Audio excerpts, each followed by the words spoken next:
ब्रजमंडल में बहुत गृहस्थी, भक्त, त्यागी, सन्यासी, जति, भजनानंदी, बहिर्मुखी बहुत सारे आते हैं कि भगवत कृपा प्राप्ति के लिए, साधु संघ के लिए ब्रजधाम में आते हैं। सभी का उद्देश्य रहता है जो हमको कुछ लाभ भी मिले, परमार्थ जीवन उन्नति के लिए, हमको अग्रगति के लिए हमको कुछ लाभ मिले, साधु संग मिले। सभी का उद्देश्य अच्छा है, महती उद्देश्य लेकर आते हैं दूर दूर से, कहाँ से आते हैं कोई ठिकाना नहीं। राधा रानी की कृपा सब पर है। कोई सोचते हैं हमारे ऊपर कृपा नहीं है, हमारे ऊपर कृपा नहीं है, हम ही वंचित हैं, सबसे दूर हैं, सबसे भाग्यहीन हैं, सबसे अधम।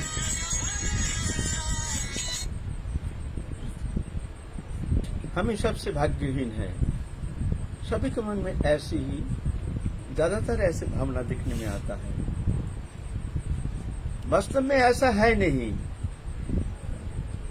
हमारे जागतिक जीवन में देखा जाता है, जिसका जो योग्यता अधिक होता है तो उसको पहले, उसके लिए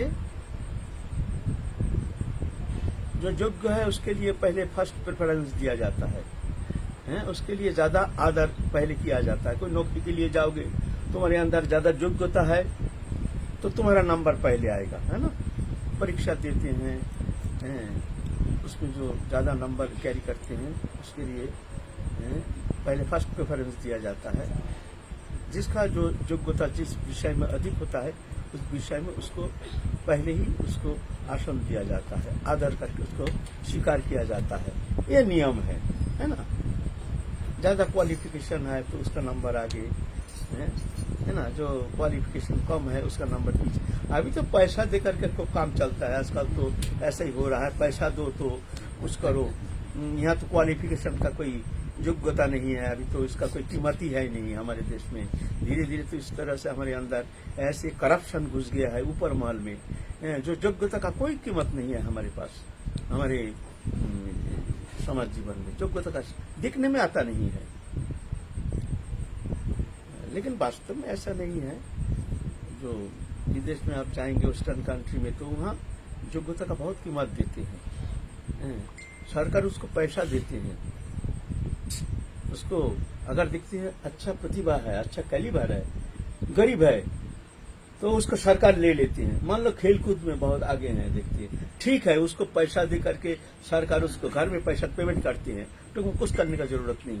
बस सरकार उसको सब सहयोग देते हैं, सब पैसा देते हैं, सब कुछ देते सरकारी तरफ से। उसको देश के नाम बढ़ाएंगे, आगे बढ़ाएंगे, उसके लिए इस तरह से उसको आदर किया जाता है। लेकिन हमारे देश में ऐसा तो है नहीं। यहाँ तो आजकल ऐसा हो गया, करप्शन ऐसे ऊपर महल में आ गया, जिसको ज्यादा पैसा है, जो ज्यादा उसके लिए थोड़ा सा जैक मिल जाता है, तो उसके लिए वो नंबर आ जाता है। ऐसा है समाज में, अभी ऐसा व्यवस्था हमारे देश में हो गया है, जिस कारण हमारा देश पीछे पछाड़ रहा है। अयोग्य को योग्य आसन में बैठा दिया जाता है, वो क्या काम करेगा। योग्यता का कोई कीमत नहीं है। अभी तो जाति के आधार पर आगे बढ़ रहे हैं, क्या जाने कहाँ ले जाएगा। योग्यता का कोई कीमत नहीं है। अरे योग्य बनाओ ना, खर्चा दो उसको, सरकार उसको सहयोग दो, उसको योग्य बना करके उसको उस स्थान पर बैठाओ। लेकिन ये नहीं सहानुभूति दिखा करके अयोग्य को तुम उस स्थान में बैठाते हो, उसका रिजल्ट तो खराब होता है। मान लो एक जन शिक्षक बन गया है, उसका योग्यता नहीं, वो क्या शिक्षा देगा, उसका प्रतिक्रिया क्या होगी, वो जो शिक्षा देगा वो बेकार हो जाएगा, वो शिक्षा मिलेगा नहीं ऐसा है ना। तो ठीक है, सहयोग देना चाहिए, जरूर देना चाहिए, दो, लेकिन उसको पहले आगे बढ़ाओ। ऐसा नहीं कि योग्यता नहीं है, उसको योग्य स्थान पर उसको बैठा देते हो, उसका प्रतिक्रिया होती है समाज के ऊपर, समाज जीवन के ऊपर असर पड़ता है। बात में आ गया शब्द, तो हमारे समाज जीवन में है, जिसको जितना अधिक योग्यता होता है उसको आदर किया जाता है, उसका नंबर पहले आता है ना, ये तो नियम है। लेकिन परमार्थिक जीवन में राधा रानी के दरबार में ऐसा नहीं है, इसके विपरीत। कौन अयोग्य है वो आ जाओ हमारे पास राधा रानी के दरबार में, क्योंकि सभी तो उनका है ना। समोहं सर्वभूतेषु न मे देश्य अस्ति न प्रिय, मैं सबके अंदर हूँ, सभी समान, सब में समान हूँ। मेरा कोई देश्य नहीं, मेरा कोई प्रिय नहीं, सब में समान हूँ। विद्या विनय संपन्न ब्राह्मण गोविहस्तिनी सुनि चैव सपाके च पंडित समदर्शिना। विद्या विनय संपन्न ब्राह्मण गो हस्ती चंडाल सब में समदर्शी। क्यों देखते हैं उसे सभी भगवान विराजमान है। फिगर का चेंज है, ये फिगर अलग अलग, जैसे कुम्हार बनाते हैं ना, नाना प्रकार बर्तन घाट पुतला आदि बनाते हैं, सब है ही मिट्टी लेकिन अलग अलग शेप।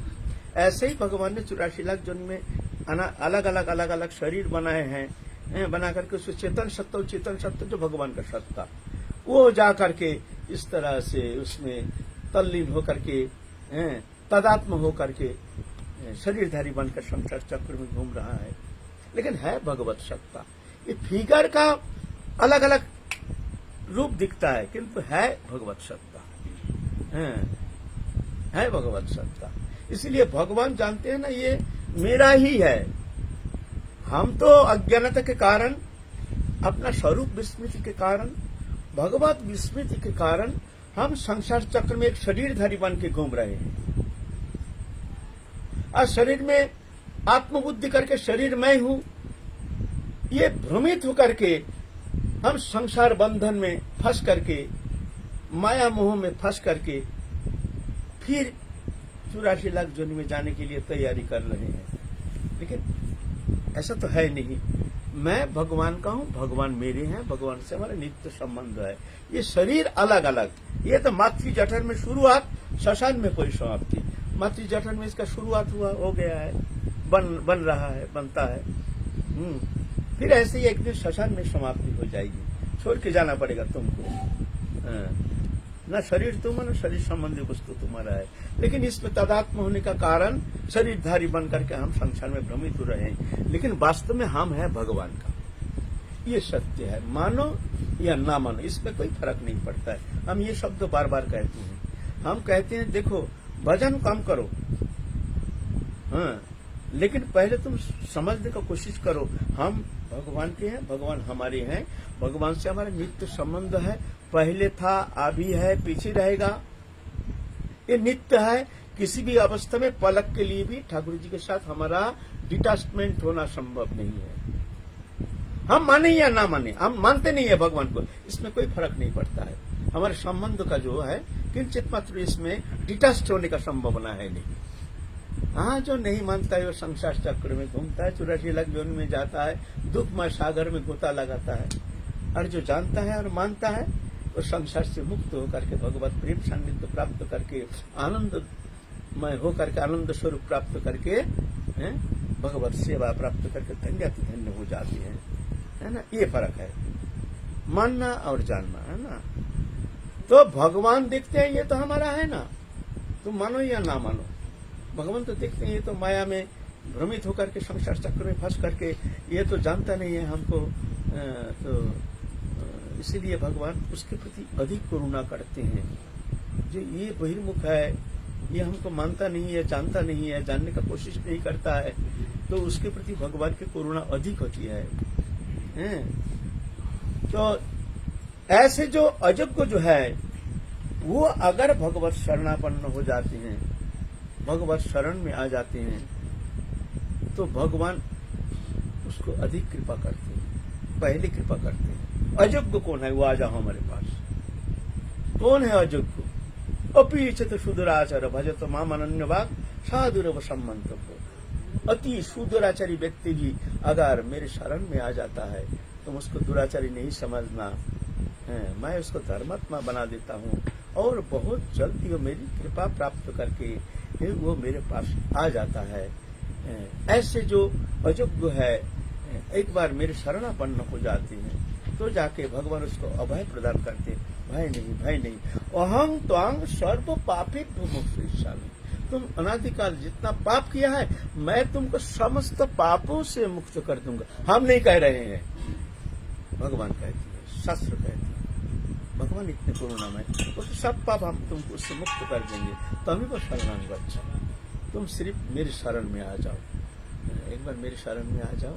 तुम संसार को अपनाते हो, मेरे को एक बार अपना करके देखो, देखो मैं तुमको क्या देता हूँ। तुम्हारे समस्त दुख सागर से मुक्त करा करके तुमको अभय चरण तुमको दे करके तुमको आनंदमय कर दूंगा। मैं दिव्य आनंद सागर में तुमको डुबा दूंगा। पंग पंग सर्व पापे मुझसे, हम तुमको समस्त पापों से मुक्त कर दूंगा, चिंता ना करो। तुम सिर्फ मेरी शरण में आ जाओ, तमेव शरणं गच्छ सर्वभाग। कुछ नहीं, कुछ देने का बात नहीं है। भगवान ये नहीं कहते हमको 56 भोग लगाओ, हमको बहुत कुछ दो, ये दो वो दो वो दो वो दो। भगवान कहते तुम क्या दोगे, हम तुमको दे रहे हैं। सुनो, तुम हमको क्या दोगे, हम तुमको दे रहे हैं तुम्हारे जीने के लिए। हमने समस्त सृष्टि रचना किए हैं। ये जो दृश्यमान जागतिक वस्तु पदार्थ सृष्टि जो पदार्थ है ना, भगवान आपने लिए नहीं सृष्टि किए हैं, तुम्हारे जीने के लिए, तुम्हारे लिए है? ये नहीं देखते हैं, ये दुष्ट है, ये दुर्जन है, ये हमको मानता नहीं है, ये हमारा विरोध करता है। भगवान ये भी इतना करुणामय है, उसको भी देखो, सब प्रकृति संपदा सब देकर के उसको भी वो आगे ले जा रहे हैं, वो भी चल रहा है। ऐसे है भगवान, ये नहीं ये दुष्ट है इसको मारो, भगवान ये देखते नहीं है ना। भगवान कहते हैं ये जो प्रकृति संपदा दृश्यमान समस्त वस्तु पदार्थ, सूर्य चंद्र वायु ऑक्सीजन जितना भी है दृश्यमान पदार्थ, जो भी वस्तु है, एक भी ऐसे वस्तु नहीं है जो कि कोई काम का नहीं। भगवान ने सृष्टि किया कोई काम के लिए नहीं, हमारे कोई काम में आता नहीं है। ऐसा कोई वस्तु सृष्टि यहाँ सृष्टि जगत में है ही नहीं। बहुत सारे वस्तु है हमारे जानकारी नहीं है जो हमारे क्या काम में आएगा, लेकिन ना उसमें भी ऐसे गुण है जो बहुत ही कीमती, बहुत सारे गुण है उनमें हमारे काम के लिए, है ना। तो भगवान कहते हैं तुम हमको क्या दोगे, तुम हमको क्या दोगे,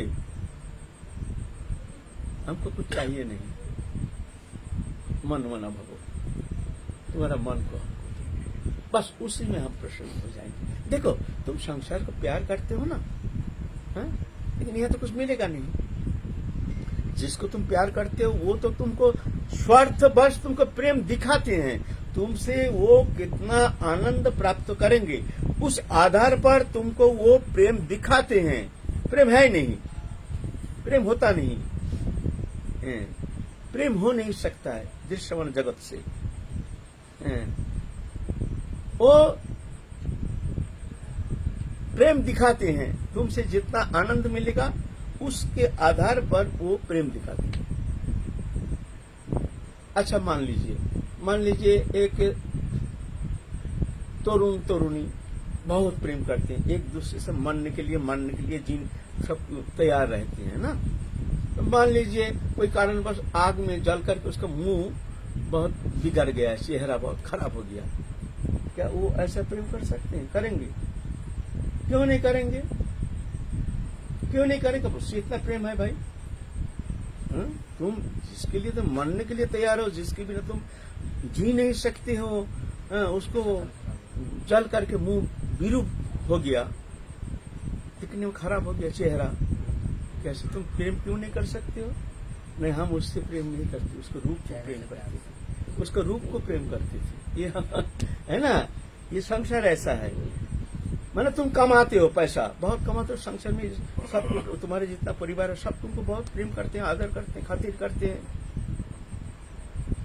तुम कल जाके कह दो जो हमारा बस काम धाम नहीं करेंगे, हम तो भजन करेंगे भाई, तुम हमको 2 रोटी दे देना, उसी में हम संतुष्ट हो, बस कल से हम फिर कोई काम में नहीं जाएंगे, हमारा मन नहीं है, कमाई तो खूब कर लिया, अब कमाई हमसे होगा नहीं, अब हम घर में रह करके भजन करेंगे, हमको सिर्फ सूखी 2 रोटी और सब्जी दे देना, कुछ चाहिए नहीं हमको। खूब प्रेम करते हैं सब, स्त्री पुत्रों परिवार सब। 3 दिन, चौथा दिन वो बोझा हो जाएगा, ये डोकरा जाता क्यों नहीं घर से? जाओ वृंदावन जाओ, यहाँ भजन करने के लिए यहाँ क्यों बैठो? जाओ वृंदावन जाके भजन करो, प्रेम छूट जाएगा। देखो सब मुंह मोड़ लिया। क्यों? आप कमाई करके देते नहीं है? उड़ुआ शब्द है, शब्द कड़ुआ है, लेकिन सत्य है। यहाँ प्रेम होता नहीं, यहाँ स्वार्थ समन्वित तो प्रेम है ना। जितना स्वार्थ है उतना प्रेम दिखाते हैं, लेकिन भगवान ऐसे नहीं, तद विपरीत। भगवान कहते हैं तुम हमको थोड़ा प्रेम करके देखो, फिर तुम्हारा हृदय को देखो, हम आनंद से भर देंगे, तुम्हारा समस्त दुख से तुमको हम निवृत्ति कर देंगे, तुम्हारे अंधकार घर में हम रोशनी ला देंगे, तुम्हारे संसार बंधन से मुक्त करा करके हम आनंद धाम प्राप्त कराएंगे। क्या नहीं करेंगे? कुछ नहीं, सिर्फ तुम्हारा मन को हमको दो, तुम हमको थोड़ा प्यार करके देखो, मैं तुमको क्या देता हूँ। हमको कुछ चाहिए नहीं, ये नहीं तुमको ये दो ये दो ये दो। हाँ, अगर प्रेम से देते हो तो वो हमारा ही वस्तु, तुम क्या, तुम्हारा कौन सा वस्तु है जो तुम हमको दोगे? ठीक है, तुम देना चाहते हो तो वो हम स्वीकार कर लेते हैं। पत्रं पुष्पं फलं त्वं जो में भक्त प्रजिष्यति तदहं भक्त पठितमस्मि प्रजतात्मना। पत्र, पुष्प, फल, जल, अधिक नहीं, 56 भोग नहीं।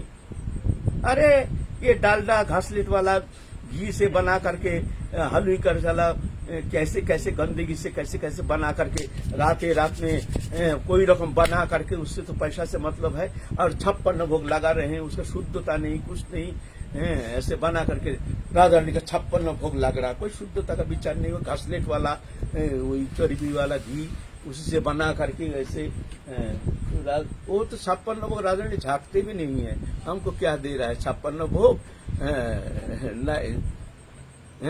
कौन सा भोग दे रहे हैं, उससे कोई मतलब ही नहीं है। वो देखते हैं कितना प्रेम से हमको दे रहे हैं, बस प्रेम ही कारण है।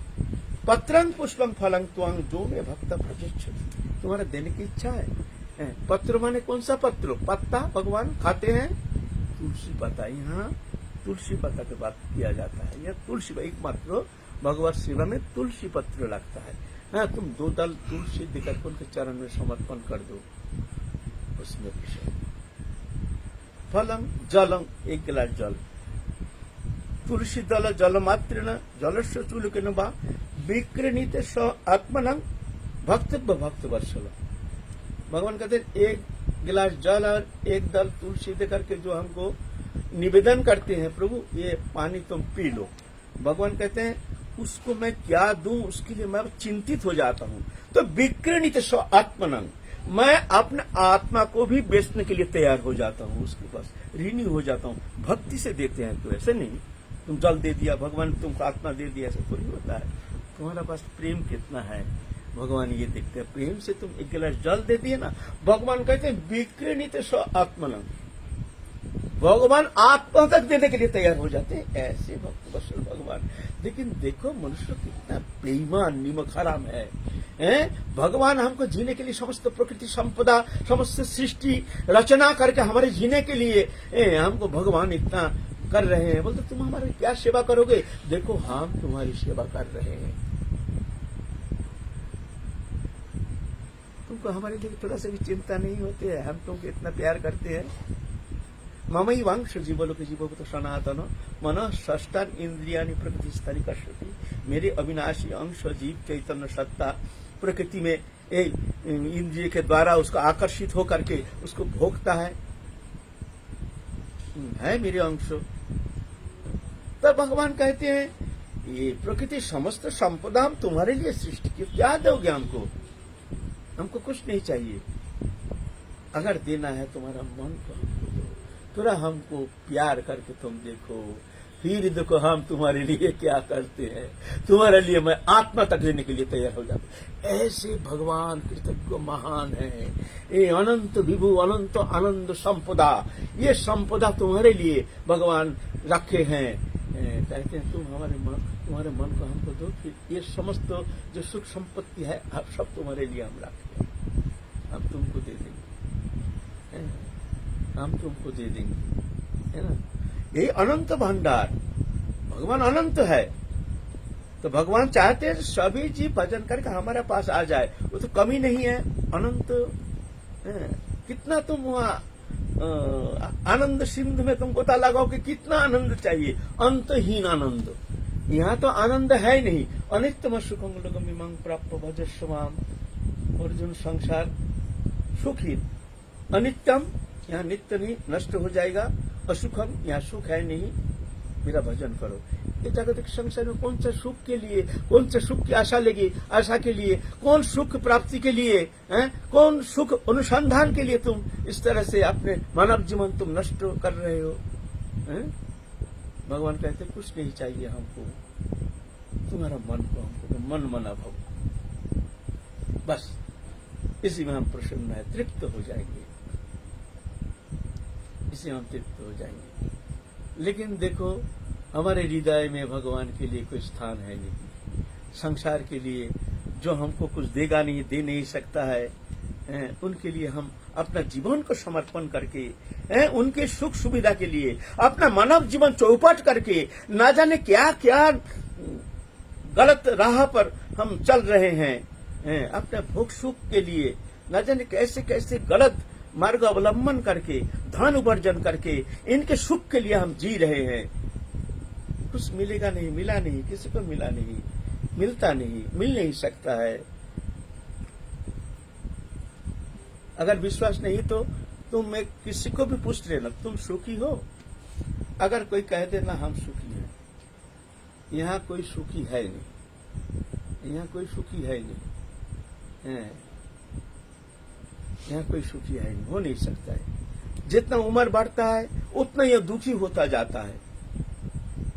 और एक समय वही आशा लेकर के, सुख की आशा लेकर के मरता है, फिर जाकर 84 लाख जोनी में फिर जाकर के जन्म लेता है, घूमता है।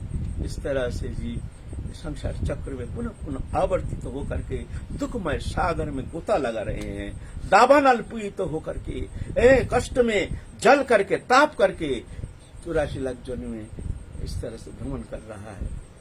और जिनके चरण आश्रय करने से, थोड़ा सा उनके चरण में थोड़ा सा मन को अर्पण करके, उनके नाम लेने से बस इसमें भगवान प्रसन्न हो जाते हैं। कुछ खोने का भय नहीं, मिलेगा अनंत। कोई वस्तु खोने का भय नहीं, मिलेगा अनंत। और संसार को तुम प्यार करोगे, खो जाएगे तुम्हारा समस्त वस्तु, मिलेगा कुछ नहीं। और वहां खोने का कोई भय नहीं, मिलेगा अनंत। ऐसे है ना। तो भगवान कहते हैं तुम्हारा मन को हमको दो, सिर्फ हमसे प्यार करो थोड़ा सा, फिर देखो, फिर तमाशा देखो, हम तुमको क्या देते हैं ये देखो। बस तो मैं क्या कहूं, दूसरे का बात छोड़ो। मैंने हम लोग तो भजन तो उतना करते नहीं है, भजन तो करते नहीं है उतना, लेकिन फिर भी उनके शरण में पड़े, फिर भी बहुत कुछ देख रहे हैं। क्या करते हैं भगवान? हमारे योग्यता नहीं है, हमारे वो अधिकार नहीं है, हमारे सामर्थ्य नहीं है, हमारे वो संस्कार नहीं है, पूर्व जन्म की कुछ संस्कार बस हम वहां पहुंच नहीं पा रहे हैं। लेकिन फिर भी बहुत कुछ दिख रहे हैं, उनकी करुणा, उनकी कृपा, ये सत्य है, ये कोई कल्पना नहीं, ये देख रहे हैं, ये सत्यता उपलब्धि कर रहे हैं। तो वास्तव में भगवान देखो, सिर्फ उनके शरण में आने से ही, शरण में आने से ही भगवान उसको ना जाने क्या क्या देने के लिए तैयार हो जाते हैं। बोलो।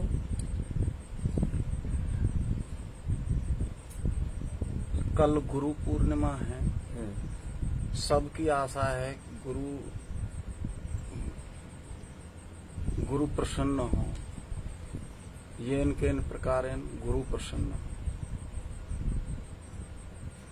और देखो, गुरु प्रसन्नता के लिए ही गुरु पूजा, गुरु सेवा, गुरु आराधना, गुरु प्रसन्न होने से सब कुछ अलभ्य वस्तु भी संभव हो जाता है, लभ्य हो जाता है।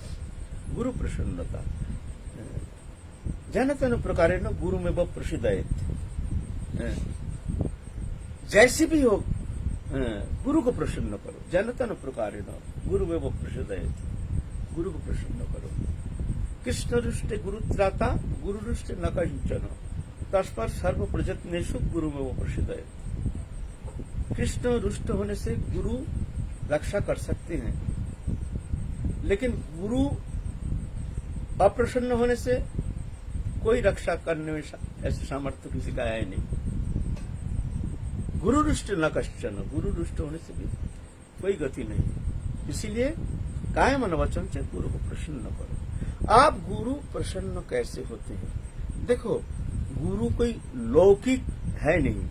लौकिक विषय में क्या होता है? जो लौकिक होता है उसको धन दो, पैसा दो, कुछ वस्तु दो तो वो प्रसन्न हो जाते हैं। हम जैसे गुरु होने से धन मान दे तो खूब प्रसन्न हो जाते, नहीं दो तो फिर वो अप्रसन्न। लेकिन सदगुरु जो होते हैं ऐसे नहीं। सदगुरु वो मतलब ही नहीं रखते। पहले तो गुरु शिष्य से कुछ लेंगे नहीं, कोई सेवा आशा नहीं करेंगे। गुरु तो सिर्फ कृपा करते हैं जो ये संसार चक्र से मुक्त होकर भगवत सान्निध्य प्राप्त करने में समर्थ हो जाए। ये मानव तनु रहते रहते भगवत चरण में समर्पित होकर के गुरु आदेश अवलंबन करके वो चलने के लिए प्रयत्न हो जाए तो गुरु उसी में प्रसन्न हो जाते हैं। गुरु जैसे आदेश करते हैं, तुम ये करो, ऐसा करो, ऐसा भजन करो, ऐसा भजन करो, तो उसमें गुरु प्रसन्न होते हैं। गुरु आदेश, गुरु प्रसन्नता, गुरु को प्रसन्न करो। प्रसन्न कैसे होते हैं ना? गुरु जैसे कहते हैं उसका भजन करो। भजन करने से गुरु प्रसन्न होते हैं। ज्यादा प्रपंची होने से गुरु प्रसन्न नहीं होते। जो सदगुरु है वो प्रसन्न नहीं होते। वस्तु से गुरु प्रसन्न नहीं होते हैं। जो वस्तु दे करके गुरु को प्रसन्न करोगे ऐसा होता नहीं है। वो तो हम जैसे गुरु होगा, लेकिन सदगुरु ऐसा नहीं होते हैं। इसीलिए जो शिष्य गुरु आदेश पालन करते हैं, गुरु आदेश अवलंबन करके कायमन वचन से भगवत सान्निध्य प्राप्त करने के लिए प्रयत्न करते हैं, ध्यान धारणा उपासना करते हैं, गुरुदेव उसके ऊपर अधिक प्रसन्न होते हैं। यह है गुरु सेवा। तो ये गुरु पूर्णिमा क्या है? देखिए, जो भजन करते हैं, एकनिष्ठ गुरु भक्त है, उसके लिए क्या गुरु पूर्णिमा? उसके लिए तो रोज ही गुरु पूर्णिमा है। तो हर समय गुरु सेवा करते हैं, हर समय गुरु चिंतन करते हैं, हर समय गुरु सान्निध्य में ही रहते हैं। तो ये किसके लिए? ये है साधारण गृहस्थी के लिए, जो कभी संसार में ऐसे लिप्त हैं, कभी गुरु सान्निध्य में जाते नहीं, कभी कभी याद कर लेते हैं। तो ऐसे लिए इसीलिए एक उपाय बताए हैं, जो कभी कभी कम से कम साल में एक बार कम से कम इस बहाना से गुरु चरण सान्निध्य में जा करके उनको सेवा करने का कुछ मौका मिल जाए, गुरु पूजा करके वो धन्य हो जाए। इसीलिए उनके लिए ये विशेष गुरु सेवा, ये ऐसे विधान है शास्त्र में। जैसे मदर्स डे, फादर्स डे, ये सब है ना। ये क्या है? जो माता पिता का सेवा नहीं करते हैं, दूर दूर रहते हैं, मदर्स डे में आके माँ को कुछ पूजा भेंट प्रणामी दे करके माँ को खुशी करती है। ऐसा थोड़ी है। जो मातृ सेवक है उसका मदर्स डे रोज ही मदर्स डे है। जो पितृ सेवा में रहते हैं रोज ही फादर्स डे है। ये विदेश में होता है। वो लोग माता पिता से दूर रह जाते हैं, 15-16 साल होने से घर छोड़ के भाग जाते हैं, भाग करके अपना इच्छा अनुसार चलते हैं, कभी खबर भी नहीं लेते हैं। उनके लिए मदर्स डे एक दिन आ गया, चलो याद करते हैं। हमारे लिए तो मदर्स डे रोज मदर्स। तो गुरु पूर्णिमा भी ऐसा ही है। गुरु तो हर समय हमारे भीतर है, हर समय गुरु सेवा। एक पर्टिकुलर गुरु पूर्णिमा के दिन ही की गुरु सेवा होती है, हर समय गुरु सेवा है। कैसे समझें कि हमारा गुरु के प्रति हमारी निष्ठा और उसका आकलन हम कैसे करें? हम तो गुरु मन प्राण से तो हम चाहते हैं कि गुरु हमसे प्रसन्न हो, लेकिन हम इस बात को कैसे समझें कि हमारी निष्ठा गुरु के श्री चरणों में हमारी निष्ठा हुई है या कितनी हुई है, नहीं हुई है?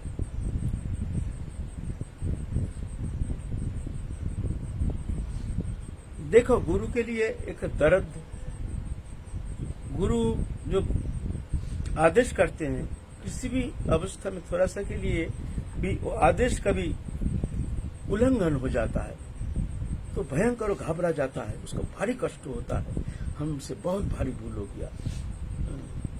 ऐसे एक मानसिकता ऐसी होनी चाहिए जो गुरु आदेश किसी अवस्था में उल्लंघन ना हो, गुरु के चरण में मन रहे, गुरु के प्रति एक आदर बुद्धि रहे, एक भावनात्मक उनके अंदर एक ऐसे मनोभावना ऐसी होनी चाहिए गुरु के प्रति प्रतिदिन हर समय के लिए उनके प्रति आदर बुद्धि। तो ये गुरु निष्ठा का परिचायक है। गुरु के लिए चिंतन करना, गुरु सेवा के लिए मन की एक तर्पण, एक व्याकुलता, उत्कंठा, गुरु सान्निध्य में जाने के लिए एक तीव्र आग्रह, ये सब मानसिकता के द्वारा पहचान होता है तुम्हारे गुरु निष्ठा कितनी है। गुरु है कहीं है, लेकिन कभी कभी याद कर लेते हैं, ऐसे नहीं। तो गुरु निष्ठा जो जिसके अंदर एक गुरु निष्ठा है उसकी भावना कैसी हो, हर पल हर क्षण हर गुरु क्षण खेलते हैं। गुरु की चिंता, गुरु के लिए ही एक तर्पण, एक व्याकुलता, उत्कंठा, कब जाएंगे गुरु के पास, कब गुरु जी का चरण सान्निध्य में जा करके हम ये अंतःकरण का हम तृप्त करेंगे, शांत करेंगे, ऐसी भावना, ऐसे एक व्याकुलता, उत्कंठा होनी चाहिए। लेकिन ऐसे तो रेयर होता है। फिर भी गुरु सान्निध्य में जाना चाहिए, गुरु से जिज्ञासा करनी चाहिए जो हमको क्या करना चाहिए, हमारी ये स्थिति है, वर्तमान ये स्थिति है, तो आप कृपा करके हमको उपदेश कीजिए, कौन सा उपाय अवलंबन करेंगे जिससे आप प्रसन्न हो जाएं, आपकी प्रसन्नता के लिए हमको क्या करनी चाहिए। तद विद्धि प्रणिपातेन परिप्रश्न सेवया उपदीक्षन्ति ते गणं गरिण तत्त्वदर्शिना। प्रणिपात, दंडवत, प्रणाम, जिज्ञासा। जिन बाबा लोगों- हमको आदेश कीजिए, माने कौन सा कैसे आचरण करने से आप हमारे प्रति प्रसन्न हो जाएंगे, प्रसन्न रहेंगे, इसके लिए हमको कौन सा उपाय अवलंबन करना चाहिए और हम में क्या कमी है, आप कृपा करके बता दीजिए, हम कोशिश करेंगे जिससे वो कमियां मिटाने के लिए हम प्रयत्न करेंगे। इस तरह से जिन्हें देश काल परिस्थिति अनुसार जिज्ञासा करने का अवसर नहीं प्राप्त होता, ये तो पता है कि गुरुजी, वो तो सत्संग में मालूम पड़ जाता है कि गुरुजी इसे चाहते हैं, इसे नहीं चाहते, विधि निषेध क्या है वो सब श्रवण कर रखा है। तो क्या उसी को आज्ञा मान करके हम अपना जीवन निर्वाह करें? तो ये भजन पद्धति पद्धति संबंध में तो गुरु के पास जा करके ही उस विषय जिज्ञासा करनी चाहिए, हमको क्या क्या करना चाहिए, अगर कैसे, नहीं अवसर प्राप्त होता हो, कैसे अवसर, गुरु- सब दुनिया का समस्त काम सब कुछ करने का अवसर मिल जाता है, रिश्तेदार कुटुंब में जाने का अवसर मिल जाता है, रिश्तेदारी में जाने के लिए आपको अवसर मिल जाता है, भ्रमण करने के लिए आपको अवसर मिल जाता है, और गुरु सान्निध्य में जाने का अवसर नहीं मिलता है, हमारा समय नहीं मिलता है। बाबा क्या करें, 1 साल बीत गया, आपका चरण में, आपका सान्निध्य में आने के लिए कोशिश कर रहे हैं लेकिन आ नहीं पा रहे हैं, ये बहाना है ना। लेकिन बात यह है कि अब तो बहुत सारे लोग आते हैं, मन ही मन आपको गुरु मानते हैं, लेकिन दर्शन होने का ही इतना ही अवसर मिल जाए वही काफी है। तो वो बेचारे कहाँ जिज्ञासा कर पाएंगे और कहाँ तक आप जवाब दे पाएंगे उनका। तो नहीं, इस ये तो परिस्थिति जो में क्या गुरु किया जाए? मन ही मन में मानते हैं, ऐसे हम गुरु है नहीं लेकिन हमको गुरु बुद्धि करते हैं, उनका बात अलग है। लेकिन जो मंत्र लिया है, उपदेष्टा मान करके उनके चरण सान्निध्य में आकर के उपदेश प्राप्त किए हैं, उनके लिए ये प्रश्न आता है, उनके गुरु सान्निध्य में जाकर के जिज्ञासा करना चाहिए, हमको क्या करना चाहिए, कौन सा उपाय अवलंबन करना चाहिए जिससे आप प्रसन्न रहेंगे। जिन्होंने मंत्र लिया है उनकी संख्या तो 2-4 है, और जिन्होंने मंत्र नहीं लिया है और जो मन ही मन गुरु मानते हैं उनकी संख्या हजारों में है। तो वो लोग बेचारे क्या वंचित रह जाएंगे जीवन के लिए? वंचित क्यों रहेंगे, वो लोग भगवान का नाम करेंगे, भगवान का नाम करते रहो और प्रभु का चिंतन करते रहो और प्रभु के चरण में प्रार्थना करते रहो। तो जी प्रभु हमको सद्बुद्धि दो, हमारी जो कमियां हैं आप कृपा करके हमारे अंतःकरण से कमियां को मिटा दो, हम तुम्हारे शरणागत हैं। ऐसे व्याकुलित होकर के भगवत चरण में प्रार्थना करने से भगवान उसको शुभ बुद्धि देते हैं। ऐसे नहीं, भगवान इतना कठोर नहीं है। ददामि बुद्धि जुगं तंग जेनमाऊं उपजानती थी, मैं बुद्धि देता हूँ जिस बुद्धि के द्वारा वो मेरे को जान जाता है। ऐसा है ना, तो ऐसी बात नहीं है, उसके लिए ऐसे प्रार्थना करना चाहिए, एक हार्दिक प्रार्थना, शाब्दिक नहीं, हृदय से अगर ऐसे प्रार्थना करते रहते हैं तो ऐसे नहीं भगवान उनका अंतःकरण में रह करके उनको ऐसे बुद्धि देते हैं। तेषांग एवं अनुकंपार्थो अहं अज्ञानसं तमो नाशयामि आत्मभावस्तो ज्ञानी दिव्य भाष्यता।